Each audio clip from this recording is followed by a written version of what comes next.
Hey guys, Lord Naren White here, the Holy Ghost, the one true God.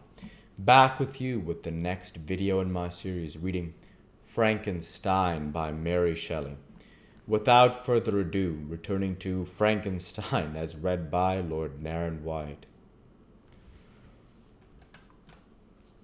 I commit my cause to the justice of my judges, yet I see no room for hope. I beg permission to have a few witnesses examined concerning my character, and if their testimony shall not outweigh my supposed guilt, I must be condemned, although I would pledge my salvation on my innocence. Several witnesses were called who had known her for many years, and they spoke well of her, but fear and hatred of the crime of which they supposed her guilty rendered them timorous and unwilling to come forward. Elizabeth saw even this last resource, her excellent dispositions and irreproachable conduct, about to fail the accused, when, although violently agitated, she desired permission to address the court. "I am," said she, "the cousin of the unhappy child who was murdered, or rather his sister, for I was educated by and have lived with his parents ever since and even long before his birth. It may therefore be judged indecent in me to come forward on this occasion, but when I see a fellow creature about to perish through the cowardice of her pretended friends, I wish to be allowed to speak, that I may say I know of her I may say what I know of her character. I am well acquainted with the accused. I have lived in the same house with her, at one time for 5, and at another for nearly 2 years. During all that period she appeared to me the most amiable and benevolent of human creatures.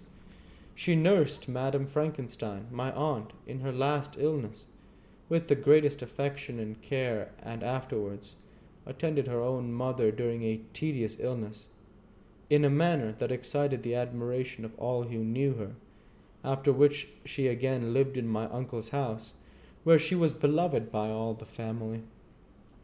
She was warmly attached to the child who is now dead, and acted towards him like a most affectionate mother.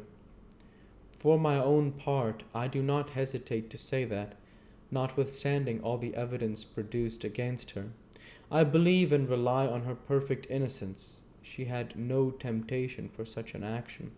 As to the bauble on which the chief proof rests, if she had earnestly desired it, I should have willingly given it to her, and so much do I esteem and value her." A murmur of approbation followed Elizabeth's simple and powerful appeal, but it was excited by her generous interference and not in favor of poor Justine, on whom the public indignation was turned with renewed violence, charging her with the blackest ingratitude. She herself wept as Elizabeth spoke, but she did not answer. My own agitation and anguish was extreme during the whole trial. I believed in her innocence, I knew it. Could the demon who had, I did not for a minute doubt, murdered my brother also in his hellish sport, have betrayed the innocent to death and ignominy? I could not sustain the horror of my situation, and when I perceived that the popular voice and the countenances of the judges had already condemned my unhappy victim, I rushed out of the court in agony. The tortures of the accused did not equal mine.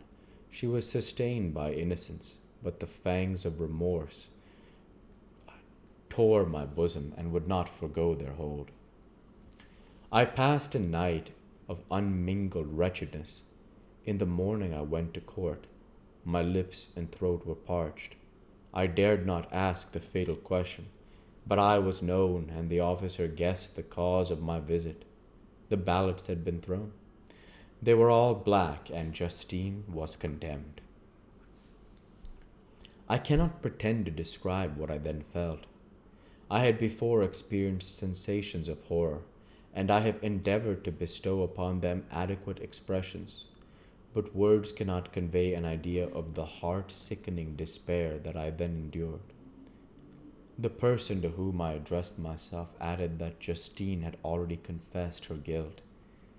That evidence, he observed, was hardly required in so glaring a case, but I am glad of it, and indeed none of our judges like to condemn a criminal upon circumstantial evidence, be it ever so decisive.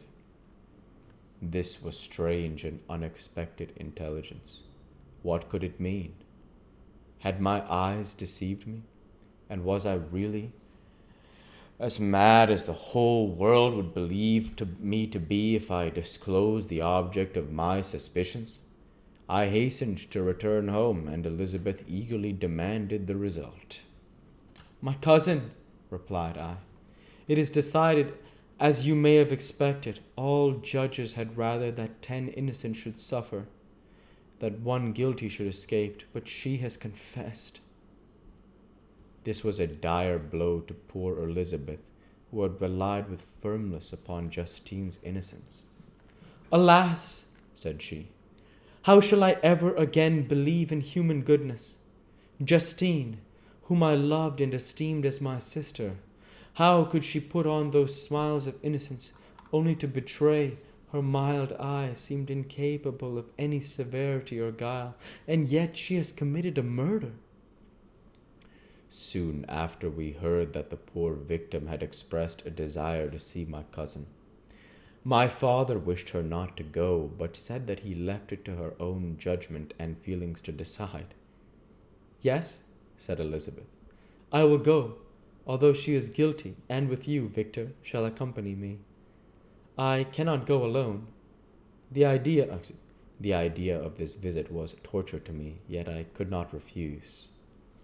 We entered the gloomy prison chamber and beheld Justine sitting on some straw at the farther end. Her hands were manacled, and her head rested on her knees. She rose on seeing us enter, and when we were left alone with her, she threw herself at the feet of Elizabeth, weeping bitterly. My cousin wept also. "Oh, Justine," said she, "why did you rob me of my last consolation? I relied on your innocence. And although I was then very wretched, I was not so miserable as I am now. And do you also believe that I am so very, very wicked? Do you also join with my enemies to crush me and to condemn me as a murderer?" Her voice was suffocated as sobs. "Rise, my poor girl," said Elizabeth. "Why do you kneel if you are innocent? I am not one of your enemies. I believed you guiltless, notwithstanding every evidence, until I heard that you had yourself declared your guilt.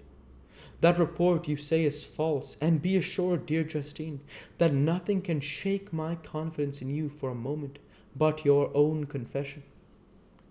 I did confess, but I confessed a lie. I confessed that I might obtain absolution. But now that falsehood lies heavier at my heart than all my other sins. The God of heaven forgive me! Ever since I was condemned, my confessor has besieged me. He threatened and menaced until I almost began to think that I was the monster that he said I was. He threatened excommunication and hellfire in my last moments if I continued obdurate. Dear lady, I had none to support me. All looked on me as a wretch doomed to ignominy and perdition. What could I do? In an evil hour I subscribed to a lie, and now only am I truly miserable." She paused, weeping, and then continued. "I thought with horror, my sweet lady, that you should believe your Justine, whom your blessed aunt had so highly honored, and whom you loved, was a creature capable of a crime which none but the devil himself could have perpetrated. Dear William, dearest blessed child, I soon shall see you again in heaven, where we shall all be happy, and that consoles me, going as I am to suffer ignominy and death. Oh, Justine, forgive me for having one moment distrusted you. Why did you confess? But do not mourn, dear girl, do not fear.